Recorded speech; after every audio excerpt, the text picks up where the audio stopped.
आज सकाळी उठल्यावर डोळे जळजळत होते का किंवा घसा खवखवत होता म्हणजे सतत शिंका सर्दी खोकला आपण काय म्हणतो की हवामान बदलामुळे झाला असेल पण खरंच हवामान हे एकच कारण आहे की आणखीन काही म्हणजे आपण विषारी श्वास घेतोय विषारी हवा हे सुद्धा कारण आहे आणि या संदर्भातला हा आपण व्हिडिओ बघणार आहोत त्यातून माहिती आपण घेणार आहोत। नमस्कार, मी अमित गद्रे, न्यूज 18 मराठीच्या विशेष व्हिडिओमध्ये सगळ्यांचं स्वागत आहे। मित्रांनो, AQI म्हणजे एअर क्वालिटी इंडेक्स। आपण श्वास घेतो त्या हवेची गुणवत्ता नेमकी काय आहे। सुरुवातीला AQI म्हणजे चांगला किती आणि वाईट किती आपण समजून घेऊ। किती AQI वाईट आहे हे सुद्धा आपण रेंज बघू। 0 ते 50 म्हणजे चांगली हवा आहे, 100च्या पुढे धोक्याची सुरुवात आहे, 200च्या पुढे पार आजारांची घंटा आहे आणि 300च्या पुढे गंभीर इशारा आहे। धक्का बसणारी गोष्ट काय तर आपल्या अनेक शहरांमध्ये AQI 200 ते 300च्या वर गेलेला आहे आणि तरी सुद्धा आपण या गोष्टीला हलक्यात घेतोय किंवा अगदी दुर्लक्ष करतोय।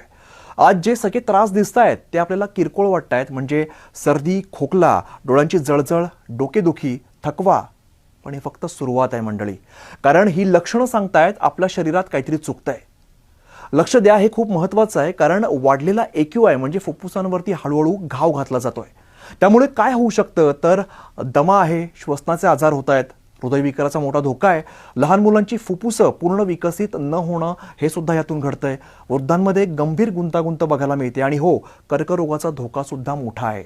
आता ही माहिती खरं तर भीती पसरवण्यासाठी नाहीये, पण तुम्हाला आणि आम्हाला जागं करण्यासाठी आहे, कारण ही वास्तविकता आहे।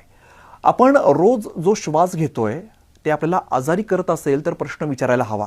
सरकार असेल, प्रशासन असेल, धोरण असेल, हे सगळं महत्त्वाचं आहे, पण तोपर्यंत आपण काय करू शकतो तर सगळ्यात आधी AQI चेक करा। म्हणजे बाहेर पडण्यापूर्वी तुमच्या फोनवरती AQI तपासा। तो जर 200च्या वर असेल तर कष्टाची कामं किंवा व्यायाम हे तुम्ही घराबाहेर करू नका।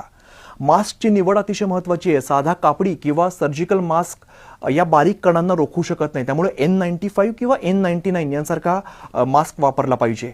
नैसर्गिक प्युरिफायर्स तुम्ही असं वापरले पाहिजे, म्हणजे तुमच्या घरामध्ये, बेडरूममध्ये, हॉलमध्ये स्नेक प्लांट असेल, एरिका पाम असेल किंवा कोरफड लावा। ही झाडं रात्री ऑक्सिजन देतात आणि हवा शुद्ध करायला मदत करतात। पाणी आणि आहार सुद्धा बघितला पाहिजे। दिवसातून किमान 3 ते 4 लिटर पाणी प्या। गूळ, आलं, तुळस, व्हिटॅमिन C अशी हे सगळे पदार्थ घ्या असं डॉक्टर अनेकदा सांगतात, त्यामुळे तुमची रोगप्रतिकारक शक्ती वाढेल। वाफ घ्या रात्री, सध्या म्हणजे झोपताना तुम्ही पाण्याची वाफ घेतली तर श्वसनमार्गातील जमा झालेले जे कण आहेत ते साफ व्हायला मदत होते। आपण शुद्ध पाणी हवं असं म्हणतो, स्वच्छ खाणं हवं असं म्हणतो, पण श्वासाचं काय त्याकडे आपण कायम दुर्लक्ष करतो। आज जर आपण प्रश्न विचारले नाही तर उद्या आपली फुफ्फुस आपल्याला उत्तर देतील। आजाराच्या स्वरूपात ही तुम्हाला उत्तर मिळतील। खरं तर हवा दिसत नाही, पण तिचा परिणाम नक्की दिसतो।